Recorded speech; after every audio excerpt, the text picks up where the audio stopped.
Hello, everyone, again, and welcome to our 10th episode of When Life Feels Messy.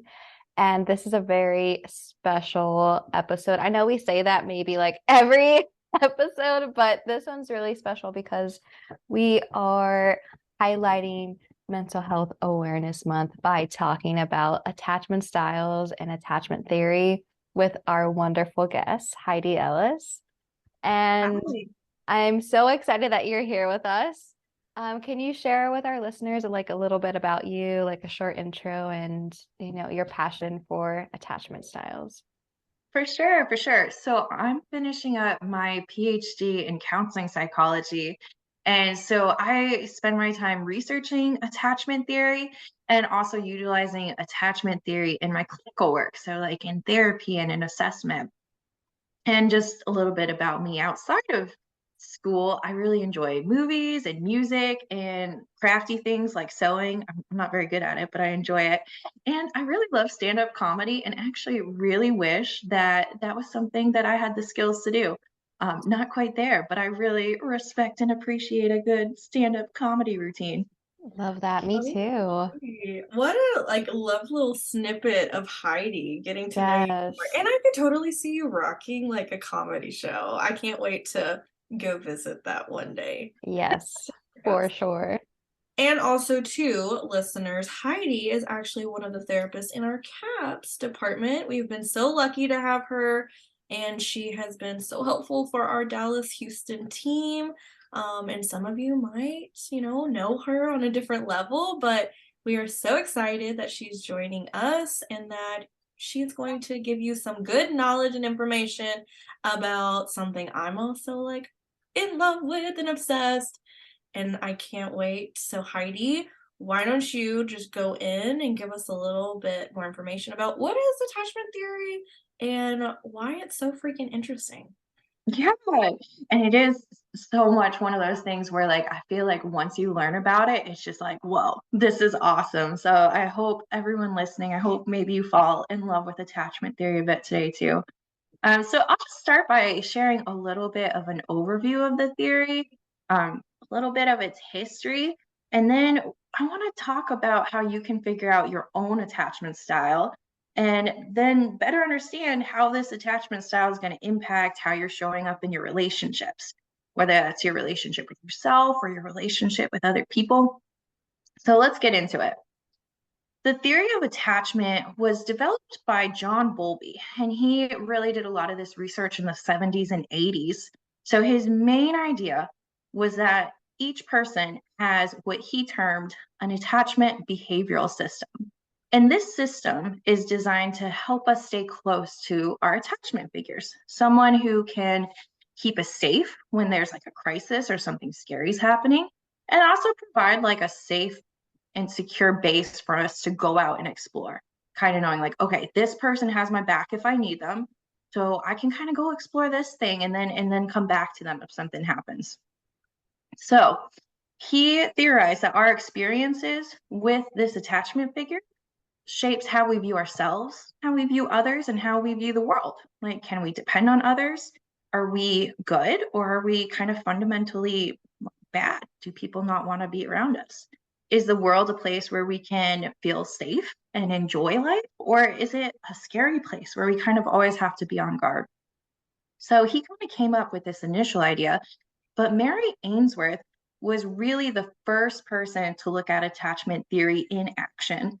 And she looked at it between mothers and their children. So, kind of looking at like a parent child relationship. And you might have heard of this before. Her experiment was called the strange situation.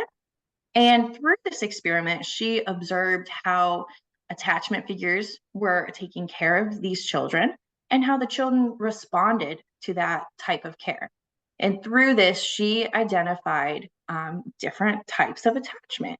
She initially noticed 3 different types, and later researchers have since expanded it to 4 attachment styles and have continued to improve our understanding of how these styles are similar and different, and even what these styles can look like in different types of relationships. Again, this theory started by focusing on like parent child or caregiver child attachments, but now we also know it's important to look at relationships between other family members or friends, even between siblings.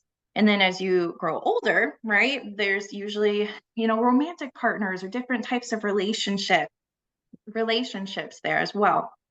So how do we figure out what type of attachment style we have without putting you through the strange situation? It really comes down to two questions that I have for you.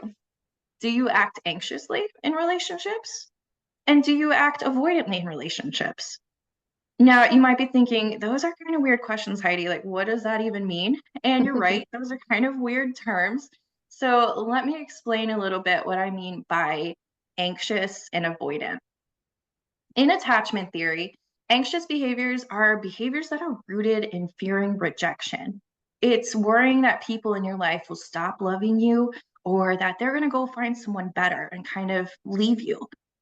It's feeling unworthy of others' love. And usually that comes along with needing a lot of reassurance in your relationships or feeling really frustrated or hurt or insecure when someone's not available to you when you really need them or want them.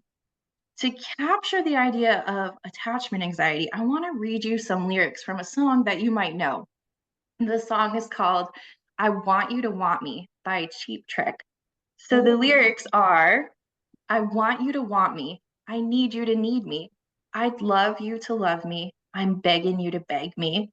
And, the lyrics go on, but I'll leave you with that little clip. That's a very popular song. It's a really popular song, and it really captures that idea of you can almost just envision someone clinging to someone else. Or at least that's the picture that comes to mind for me. But yeah, it's that idea of attachment anxiety of don't leave me. Like, I really want to be in this relationship with you. Don't abandon me. So that's attachment anxiety. But attachment avoidance, on the other hand, is more rooted in a fear of depending on others. It's feeling others are untrustworthy or will let you down. So why even bother? Or, maybe it can be discomfort with closeness and difficulty sharing your emotions and feelings. Maybe you find yourself pulling back in relationships once someone starts to get too close, or really uncomfortable when you do put yourself out there and try to rely on someone. And a song that can kind of capture the spirit of attachment avoidance is Say Goodbye by Chris Brown. And so some of the lyrics he has in here is, there's never a right time to say goodbye, but I got to make the first move, because if I don't, you're going to start hating me, because I really don't feel the way I once felt about you. It's not you, it's me. I kind of got to figure out what I need. And so these lyrics can kind of capture that idea of like, ooh, like, I got to make the first move. I got to end this. I got to get out of this relationship. Like, we're starting to get close, and that means I could get hurt. Right. Yeah. So kind of having this idea of anxiety and avoidance, let's go back to those two questions. Are you anxious and are you avoidant? If you answered no to both of those questions and feel like you have pretty low levels of attachment anxiety and pretty low levels of attachment avoidance, you are what we call securely attached. Congratulations. You're comfortable with intimacy, able to trust appropriate other people, not overly fearful of rejection, and have like an overall positive view of yourself and of others. And this is kind of what's optimal for healthy relationships. Like, this is kind of what we all work towards. If you found yourself saying, yes, I'm anxious, but I'm definitely not avoidant in relationships, that's what we would call an anxious attachment style. I know, a really creative name there. In relationships, you likely find yourself fearing that rejection and on high alert for any sign that the relationship might be going south. You might find yourself needing those high levels of reassurance and just really fearful that your partner or your friend or whoever is in this relationship with you is going to end up leaving you or resenting you. If you found yourself saying, yes, I'm avoidant in relationships, but definitely not anxious, that's what we would call an avoidant attachment style. You likely find yourself struggling to open up and be close with others and might feel smothered or like pulling away when people in your life start to get too close. Now, if you found yourself saying, yes, I'm anxious, but yes, I'm also avoidant in relationships, that's what's termed fearful avoidant attachment style. It's this conflict where you both want closeness with other people, but when that closeness starts to happen, you maybe feel afraid and start to pull away. You might find yourself being kind of inconsistent in relationships, sometimes maybe clinging to other people and other times pushing them away. And this attachment style is typically only seen in individuals with childhood trauma that happened when they were young. If you're still unsure what your attachment style is after kind of thinking through those two questions and hearing about the 4 attachment styles, a great resource you can explore is the Experiences in Close Relationship Scale. If you Google that, you can take this validated research questionnaire to figure out which attachment category you fall into. And even if you feel like you have a pretty good idea, it could be a great way to kind of check and see if what you're thinking matches up with what the questionnaire says. So, why is this information helpful? Why is it impactful for our mental health and our lives? First of all, our attachment styles are not permanently fixed.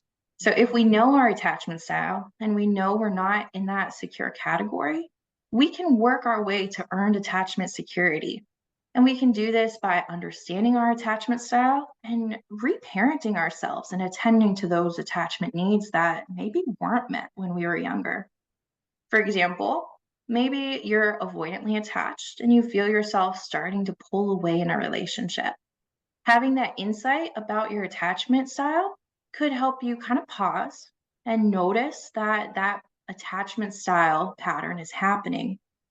You can ask yourself, like, okay, is this avoidance serving me in a helpful way right now or an unhelpful way? Maybe I was taught that people can't always be relied on and intimacy is scary because I was maybe hurt by it in the past. But even though I'm afraid right now, let me think through, is this someone I want to trust? And maybe try something different here and not let my avoidance push them away. Or maybe on the flip side, maybe you're anxious and you're worried that your best friend is no longer wanting to be your friend because maybe they didn't respond to your text messages or they canceled plans or did something that kind of poked at that attachment anxiety, kind of made you feel insecure. In that moment, recognizing that your attachment anxiety is flaring up, you can again kind of pause and evaluate, okay, is this friendship actually experiencing difficulty? Or is this a moment where I kind of need to remind myself that, no, my friendship is stable and this friend genuinely loves me and views me as worthy of their love, and I can feel secure in that. I know that we have a good friendship that I can trust and feel secure in. And they canceled their plans because they have an exam the next day, or they probably didn't respond to my text because I know that they're driving, or whatever else it might be. That saying, knowledge is power, a lot of times we think about that in like education settings or, history or whatever, but it really applies to knowledge about ourselves too. If we have insight about our patterns and the ways that we show up in our relationships, we can have power in choosing either to continue in those patterns if it's helpful, or to try out different patterns if we're like, yeah, this is what I do, but this doesn't always work for me. This doesn't always help me. It can also give us the language to like express these needs to other people.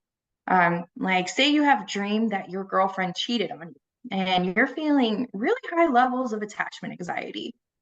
In the morning, you could literally say like, hey babe, my head knows our relationship's stable. I'm like, I should feel secure in this relationship, but I had a dream that really made me feel anxious and I could use some reassurance.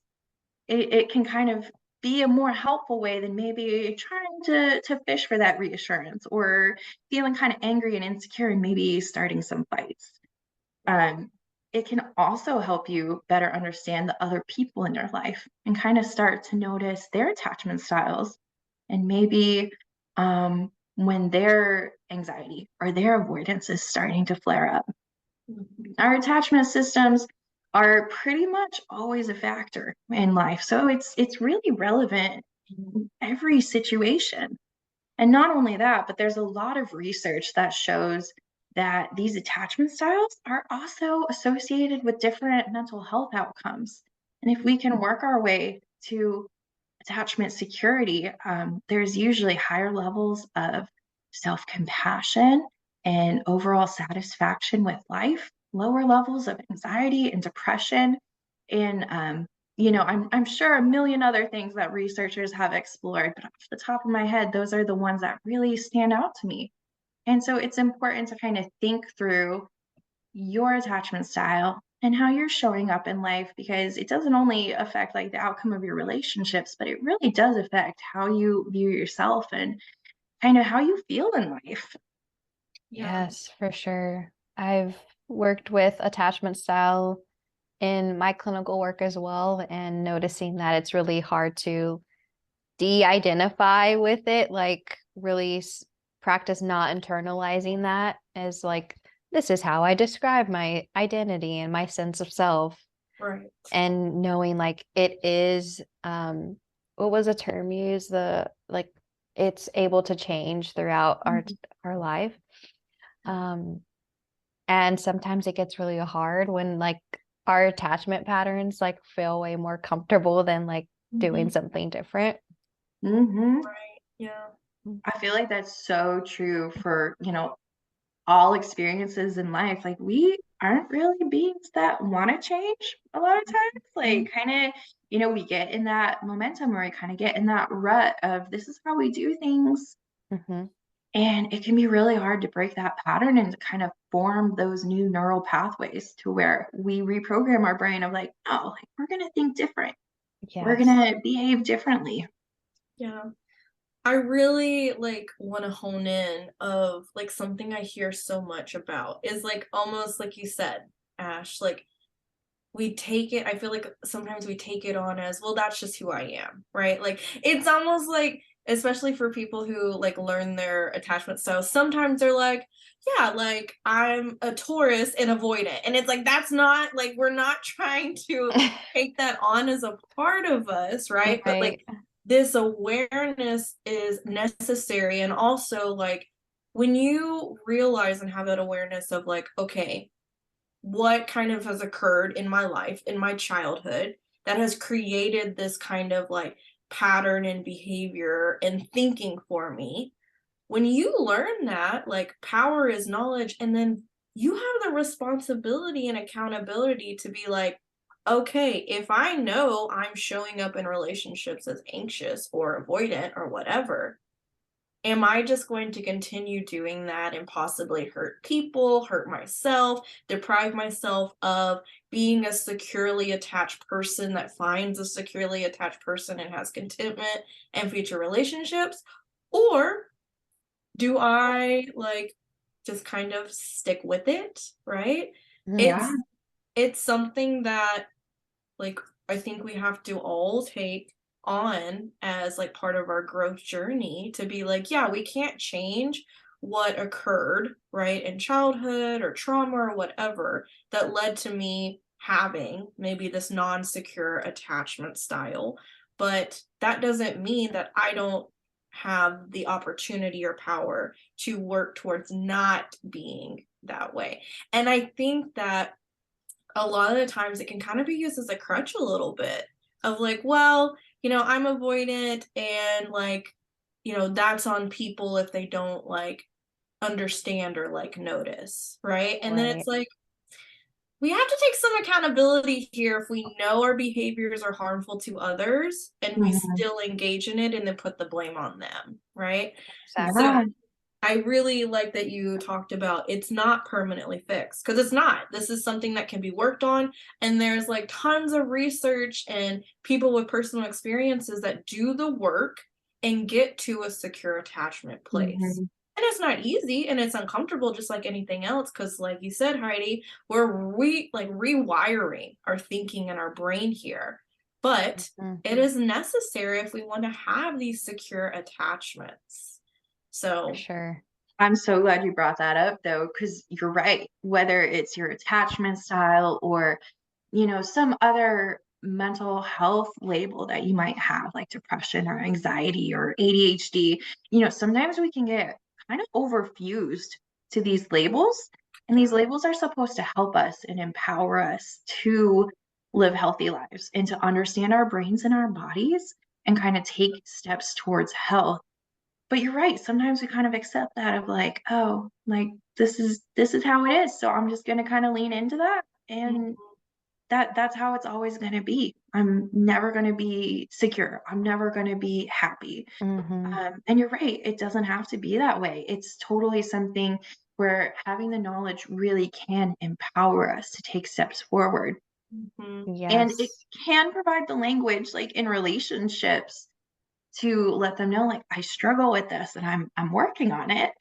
But yeah, it's also not healthy to say I struggle with this, so you're gonna have to deal with it. exactly. Exactly. Yes. Yes. Yes. And I'm glad that you even brought in like other, like if we have like a mental health concern or like an official diagnosis or something, or even like a physical health condition. If you have like diabetes, like that awareness is so I have to change certain things in my life. I can't eat the same way. I might have to take more medication. I might have to go to the doctor or do check-ins so many times, like check my blood sugar. There's so many things, right? Like this title, right? This awareness is not to just be like, oh, let me add it behind my name as another like credential. This is Right. to be like, this is what's happening, right? This is something that we are struggling with or have, but we have to do the work and put in the time and energy to make sure that doesn't like define us or kind of becomes the end all be all. You know what I mean? Right. It's So more like a roadmap. Like we yeah, have to use the roadmap to get where we want to be. exactly. You don't just like hold on to the roadmap and like show it to people, right? Like that Right. doesn't really help you at all. Yes. Yeah. But I think that's a great transition into red flags in people. When you are especially like looking for romantic partners or even friendships or things like that, notice if someone has that awareness or if you like it's communicated to them of like they have hurt others or they're harmful in their behaviors. If they either put the blame on someone else or refuse to acknowledge it or don't try to be accountable or responsible and grow in that way, that is a huge indicator, right, of how a relationship with that person would be. For sure. Yeah.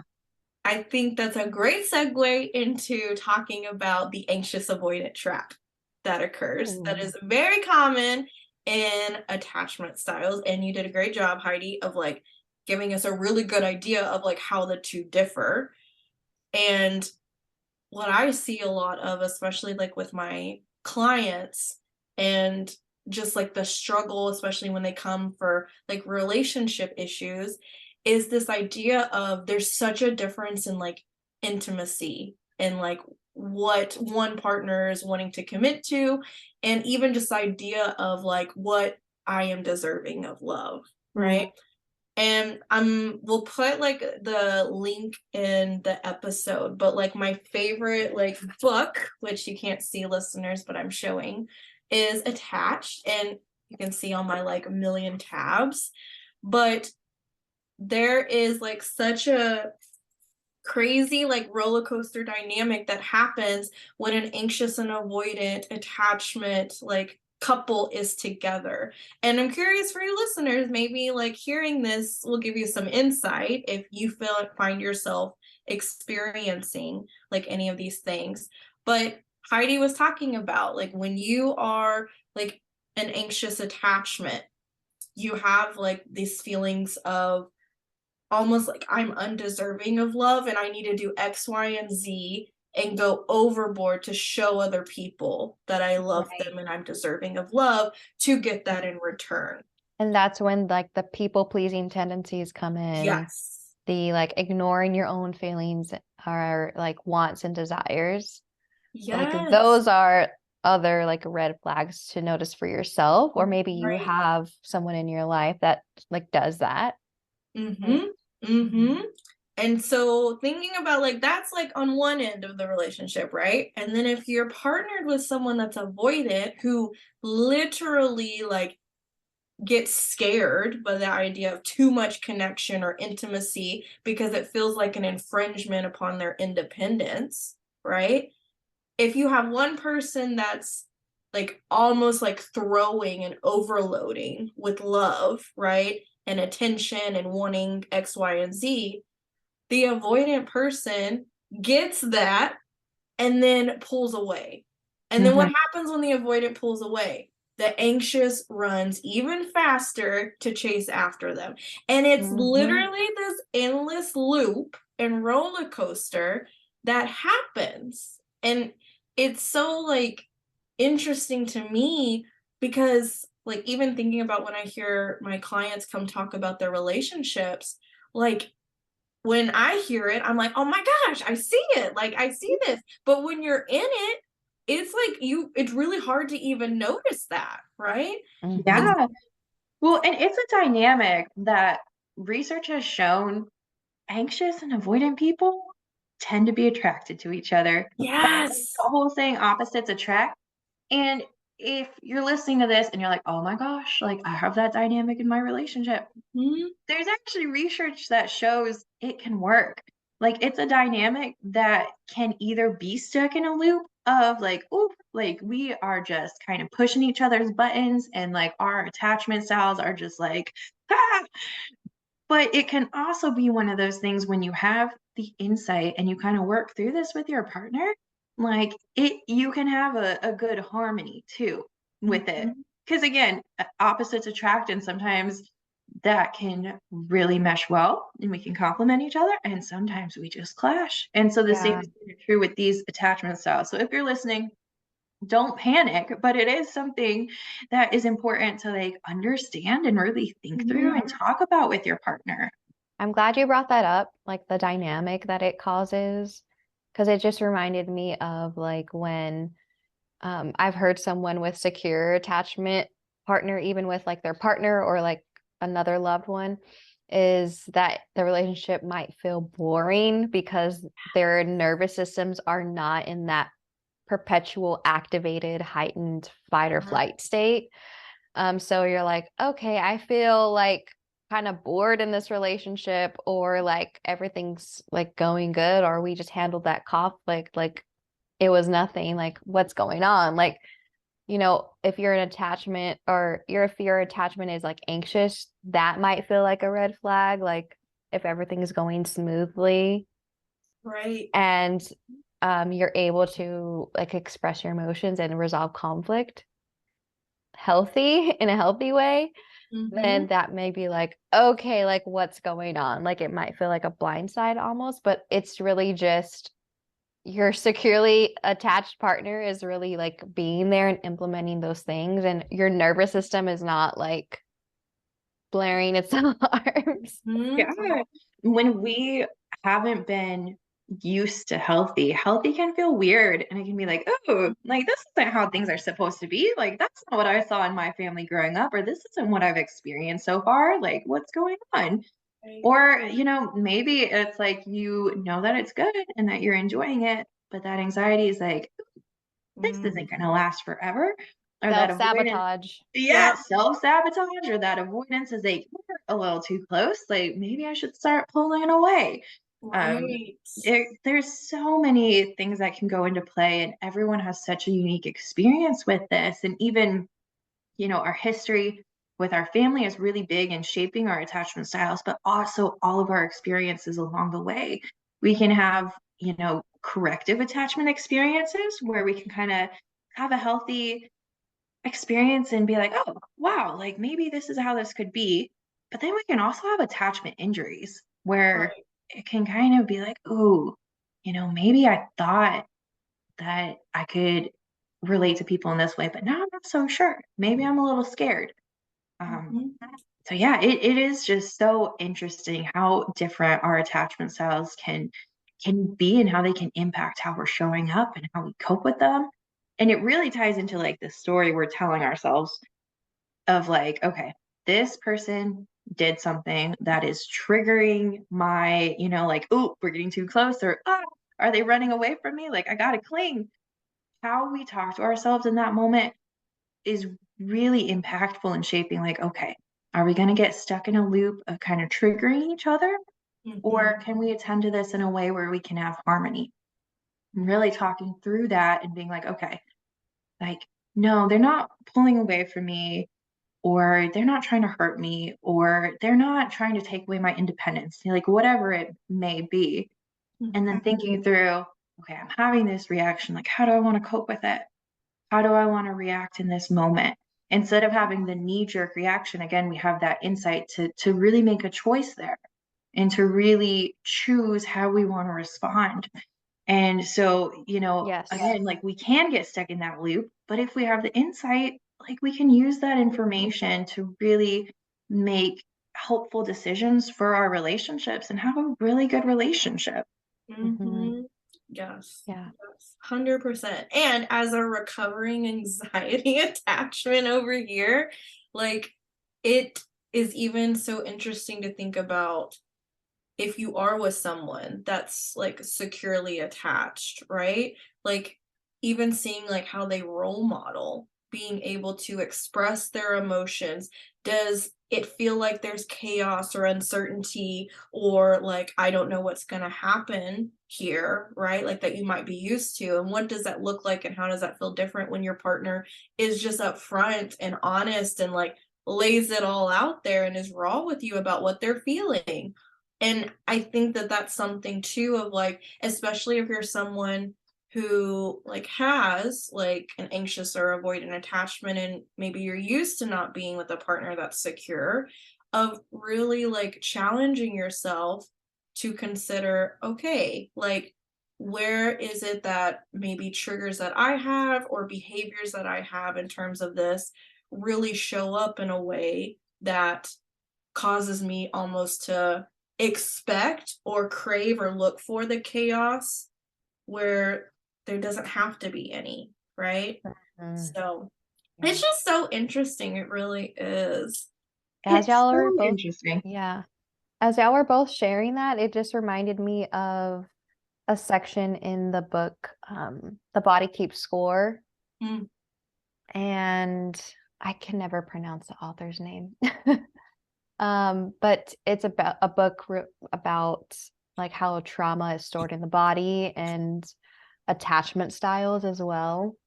And kind of like going into like where do attachment styles come from? Like how are they developed? And like you mentioned, Heidi, like those early caregiver relationships are really like that foundational thing that sets them off. But also, there was a story in that book about this woman that experienced severe trauma, physical, sexual abuse trauma growing up.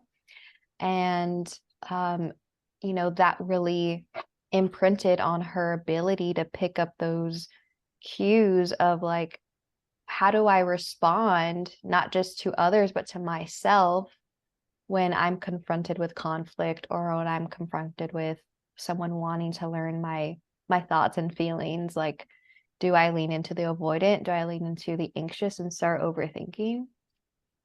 And then they also discussed how like mothers that have experienced any type of trauma growing up, like physical, sexual, verbal trauma, that when they become parents, when they become mothers, that they're like less likely to pick up those cues for like a bid for connection from their babies because they're not used to like they're not just their environment, but their body is like storing that trauma and it hinders them from giving that attention and that nurturance, that protection to their child. because it's not only in their history, but also like potentially their genes have changed, and their brain, the way that your brain picks up patterns changes when you experience trauma. And so like just knowing like how impactful like those residual effects of trauma really impact how we're able to attach to people and feel secure within ourselves and relationships. But that impact and noticing what could influence is really reflecting back on where it could all started, right? And knowing like there's potential trauma there. Or Mhm. I saw my mom respond to this instant or this type of event this way, and I notice my body and like the urge to respond in a similar way. How can I remind myself to like pause and really think about if that aligns with my values or not? To like Well, ghost this person or start going off on this person, right? I hear that idea of like the generational patterns. And there's a lot Yes. of research that supports that of like your parents' attachment style, they tend to pass that on to us.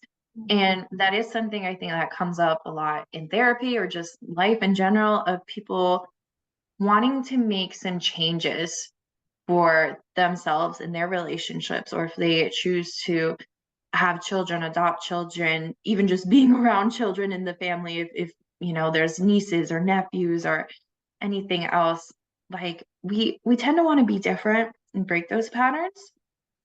But unless we work really hard at that and are really intentional, we tend to just kind of mimic those things. Mm-hmm. And so, like, you're right, understanding our history is so important, but also, kind of going back to Erin, what you were saying about that accountability and kind of the responsibility there, it's not just going to impact you.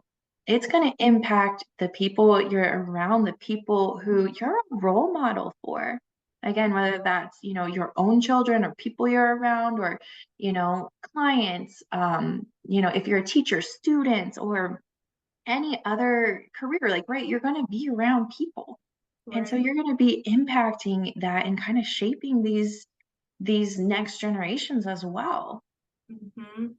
Oh, Mhm. yes. That's such an interesting point, and because like recently I have been reflecting upon like, okay, like if I, am working on my anxious attachment, like really evaluating like even my intimate family, right? Like my sibling, my parents.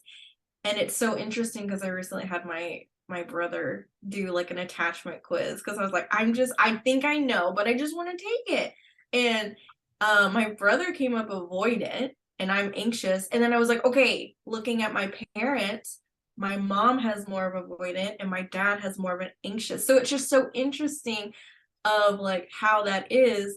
But I also find that like even thinking about relationship dynamics with them, like my dad and I both being like anxiety like attachments, we fuel like each other. Like I can like if we're both like in that anxious, like it's like cray like it's a lot, right? But it's just so interesting to think about of like, yeah, like we develop these attachment styles based on like our relationship with like our parents and upbringing and like different life things, but they also did too from theirs. And it's like this never ending cycle, right?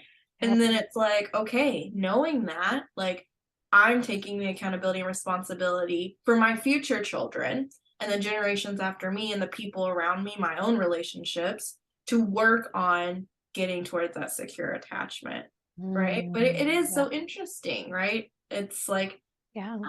because I feel like a lot of times too, it's like a tendency of when you know like your attachment style and like it is really rooted in like relationship with caregivers and everything, a blame game can kind of come up a little bit too of like, oh, well, I'm like this because, my mom did this or whatever. And it's like, okay, granted, but also too, like, there's a lot of different elements involved, right? You also don't know what your parents like role modeled and saw with their parents. But then again, it's like, that's where you take accountability and say, okay, yeah, okay, I can't change that. I can't go back in time. I can't control that. But what I can control is what I do now and what I do for the generations that follow me.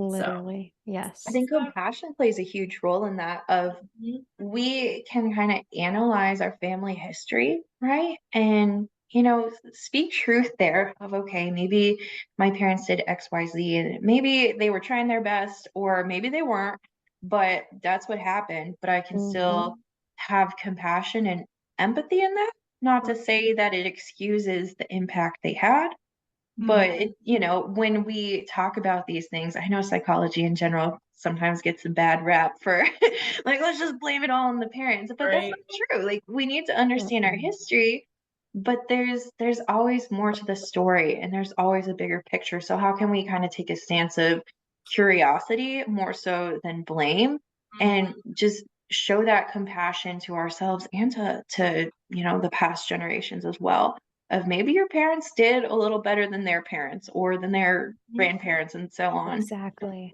And now it's your turn to maybe do a little bit better than them.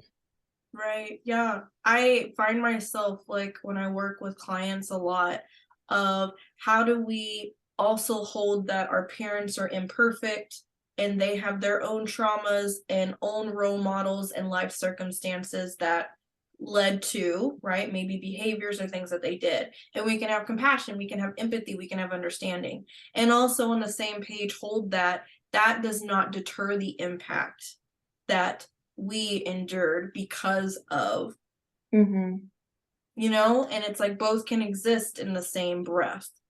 And it doesn't mean that we're making excuses by holding our parents or caregivers as imperfect humans as they are, but it also means we have to have like that compassion and understanding, because then we're able to also provide that to ourselves too, right? Of like, I'm not going to be perfect and I'm going to have my own things and I probably have hurt other people in some way.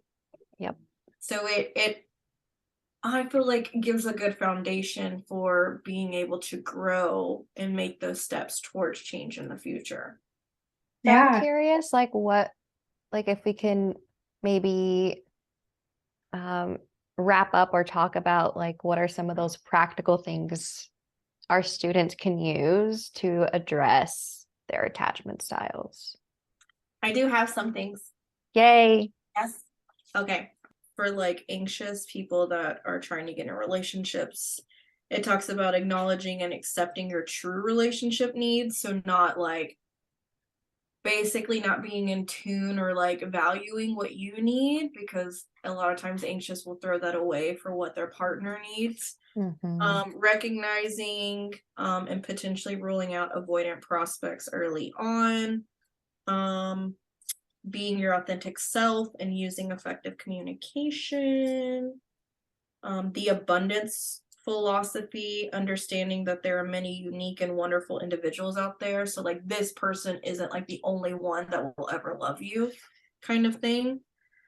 So that was, and give secure people a chance, because usually they feel really boring. But they also have like deactivating strategies for avoidance people. So for avoidant, it's learning to identify deactivating strategies. So when you're excited about someone, but then suddenly have a gut feeling that they're not right for you, stop and think, is this actually like a deactivating strategy for my avoidant attachment, or they're actual like red flags? De-emphasize self-reliance and focus on mutual support. Find a secure partner. Be aware of your tendency to misinterpret behaviors. Make a relationship gratitude list. Nix the phantom X. So that's a big thing that comes up with avoidance, is like opportunity to keep a wall between me and my current partner is to like almost fantasize and have like, well, my ex did this better, or like my ex like made me feel better, in a sense, even if that ex didn't actually do that. If you're anxious, turn to effective communication. When you feel you're starting to resort to protest behavior. So protest behavior is when like if an anxious feels like an avoidant person's pulling away, they'll like block them or tell them, I'm never going to talk to you again, or ignore their calls. And like the hope is I want them to chase me, kind of thing. Let's see. When something your partner has said or done has activated your attachment system, to the point that you feel you're like on the verge of acting out. Stop yourself, figure out what your real needs are, and use effective communication, but only after you thoroughly calm down. And for avoidant, it says use effective communication when you feel an irrepressible need to bolt. Explain to your partner that you need some space and that you'd like to find a way of doing so that is acceptable to them, suggesting a few alternatives that make sure the other person's needs are taken care of. So basically not just like ghosting, but like communicating about your need, like this feels like a lot.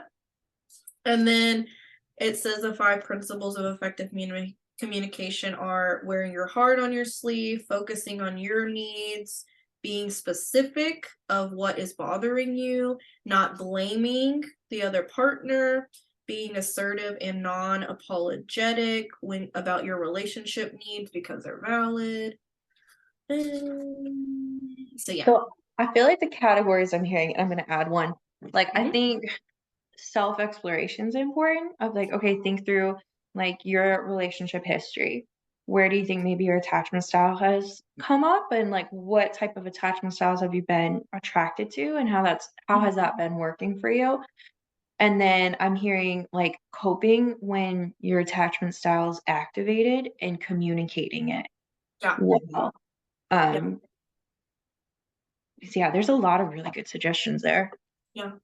Well, I think that'd be a good way to even like sum up for both, right? It's like really taking in consideration of like your needs in a relationship, and also like how certain things might be a trigger, right? Like, and is this like my attachment style like being activated, so I'm engaging in this and thinking like this, or is this because like something's actually happening? Or for avoidant, is my attachment style making me deactivate and pull away because it feels like a danger too close intimacy wise, versus like something actually. Well, because our attachment systems, when they get activated, like that's not to always say we need to ignore it, right? Like sometimes it is, helpful for us. Right. But then sometimes it's not. Right. It's like negative self-talk, right? Like Yeah. when I hear that, is that based on something that's actually happening and true, I have the facts, or is that the anxiety, fear, trauma, criticism, whatever? So anyway. Those are great. Those are great ways of practicing like helping yourself and noticing your attachment style and addressing it. As y'all were sharing that and noticing like those triggering moments and like even the difficulty in practicing something different versus falling into that attachment pattern, is that usually from my work with clients and my personal work is that it's difficult to try something new when that new thing, that like the effective communication or like voicing our true feelings or not ghosting the person, is something that usually we didn't receive. And so it can be triggering to like that moment of that impairment, right? Or that break, when like we still need some healing around that. We still need to like practice forgiveness or practice that self-compassion. And a way of doing that can look like, I'm going to challenge myself to try something different. Yeah, very good points. Very good points. As always, thank you so much to our wonderful listeners for tuning into another episode. I thoroughly enjoyed this topic, and I'm so happy that you could join us, Heidi. Thanks for having me. It was a great conversation. Yes. And I hope that our listeners really take away like something that just has them really reflect on not only their own attachment styles, but even like the relationships around them, and able to utilize this information to grow and to find really content relationships in the future. But as a tradition, Heidi, when we wrap up, we like to leave with a quote. And yes, listeners, if you're calling us out, we have missed a couple episodes, but we'll just do that. But Heidi, what would be the quote that you leave our listeners for this episode? So I'm going to share a quote from Jeremy Holmes that just really captures the importance and kind of the breadth of what's impacted by our attachment styles. Attachment is a unifying principle that reaches from the biological depths of our being to its furthest spiritual reaches. So I hope you kind of take that quote on as a reminder of the importance of your own attachment style and how it's going to impact literally every aspect of your life. Oh, that's such a powerful quote. Yes, snaps for you all around, Heidi. Yes. Thank you, Heidi. Thank you for Thank coming you, on guys. and sharing all this information. It was like one of the greatest conversations we've had so far. Yes, and hopefully you join us again in the future. I would love to. Thank you for having me. Yes. And with that, listeners, we will wrap up this episode. Thank you again for tuning in to our 10th episode of When Life Feels Messy. We hope that you have a great month of May. Remember, it is Mental Health Awareness Month. Take care of yourselves. You know where your CAPS team is, so reach out if you need anything. And we will see you next month. Bye. Bye.